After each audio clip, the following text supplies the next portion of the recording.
The chronograph design pays homage to the Rolex Daytona, yet I personally prefer the design on the Tudor because... What's up people, welcome back to my channel.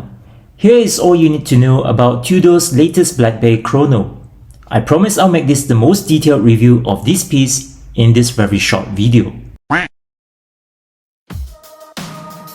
The first thing you need to know about this watch is that it is considerably a new release. It was launched globally on the 28th of August 2024 and premiered in Malaysia on the 30th of August 2024 at a very cool event, which I was not invited.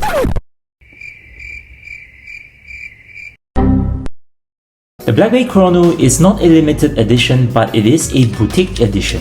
Unlike the Black Bay 58 that has a polished case design, the 316L stainless steel here mimics the contour of the BB58 but has a brush polish on all sides except the top and bottom bevel. The watch is measured at 41mm in diameter, 14.4mm thick, and 49.8mm long. In between the 22mm lugs is a 5-link 316L stainless steel bracelet that has brush polish on the outer links with the 3 center pieces polished. The side of the links are polished as well with removable screw pins for bracelet adjustments. Unlike Rolex's Jubilee bracelet that uses half a circle design on their links, this here has a complete oval shaped design.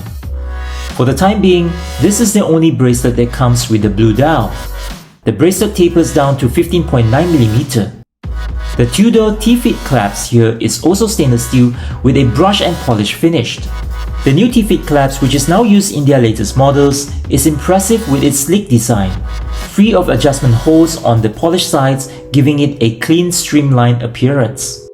To extend and retract its micro adjustment features, simply lift the clasp or pull the bracelet downwards, then pull to extend or push to retract. The clasp also incorporates a ceramic ball bearing in the locking mechanism, providing enhanced durability. You can check out that video in my review on the Black Bay GMT later. It is very easy to open the clasp, as you can see me attempting to do so with one hand. Notwithstanding that, it is very secure. There are no easy removable mechanism on the bracelet, which is kinda disappointing. What is also disappointing here is the brush lines on the bracelet somewhat flows differently with the lugs. Hence, although they are both stainless steel, it gives an illusion that both the lugs and the bracelet have a different color tone. Then, there is that integrated feature on the bracelet. Because the bracelet is rather thin, it does not measure up to the height of the case, thereby exposing the middle segment. Notwithstanding that, the thin bracelet has its advantage too, unlike that watch over there, which we will talk about it later. Thanks to Sincere Fine Watches and Tudor, I was able to check out this piece and spend hours examining it at their boutique. The staffs there are friendlier than you think and pretty trusting as well, as you can see here. I recommend that you check them out to find your ideal piece.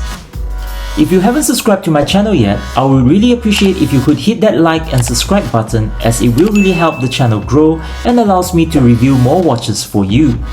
For those already subscribed, thank you for your support.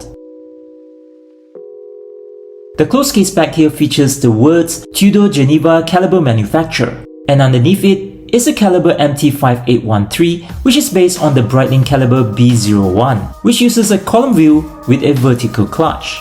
It features the signature finish of Tudor manufacturer calibers. The tungsten monoblock rotor is open work, satin brushed and accented with sandblasted details. The bridges and main plate showcase a mix of sandblasted and polished surfaces enhanced with laser decorations. It uses a silicone balance spring which is non-magnetic. It is of course COSC certified. The fixed 316L stainless steel bezel is raised and polished with blue anodized aluminum insert and a tachymetric scale with silver markings. The dome sapphire crystal sits above it with AR coating. The opening between the bezel is measured at 33.3mm. The inner part of the bezel is all brushed. At first glance, you will think that the blue on this dial is the same with the bezel. I personally don't think that it is. The blue on the bezel is similar to the dial and bezel in the BB58. However, the dial on this Chrono has a slightly darker tone when compared with the BB58. Perhaps it's due to its sunburst effect. The reverse triangle at the 12 o'clock and the rest of the hour markers have polished frames with lume insert. The printing on the dial, which includes the brand logo and name, the minute track, the word Swiss made, and chronometer officially certified are all in white. Save for the 200 meters, 660 feet, which is in red, complementing the tip of the Chrono second hand. The snowflake hour and minute hands are the only hands with lume. The step-down Chrono minute counter on the right and the second counter on the left are in silver with circular motifs on them. The markers and numerals are in black. The date at the 6 o'clock has black numerals with a white backdrop. If you observe the opening of the date window vividly, you will notice that it bevels inwards and has a shape of a trapezoid instead of a rectangle. When adjusting the date, you unwind and pull the crown to position 1. You then turn the crown clockwise to change the date instantaneously. When you pull the crown to position 2, this stops the second hand. When you change the date using the minute hand, the date then changed at 11:59 PM. Ooh, so close. What? The screw-down crown is pretty huge, measuring at 7.3mm, engraved with the Tudor rose. There are 48 notches and knobs on the crown. Even when the crown is screwed down, it is still ajar from the case, providing room for people who has bigger fingers.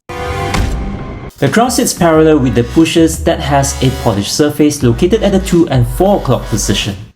The chronograph design pays homage to the Rolex Daytona, yet I personally prefer the design on the Tudor because I just can't make sense with the crown guards on the Daytona. I mean, seriously, do you really need crown guards when you already have pushers shielding the crown? Seriously.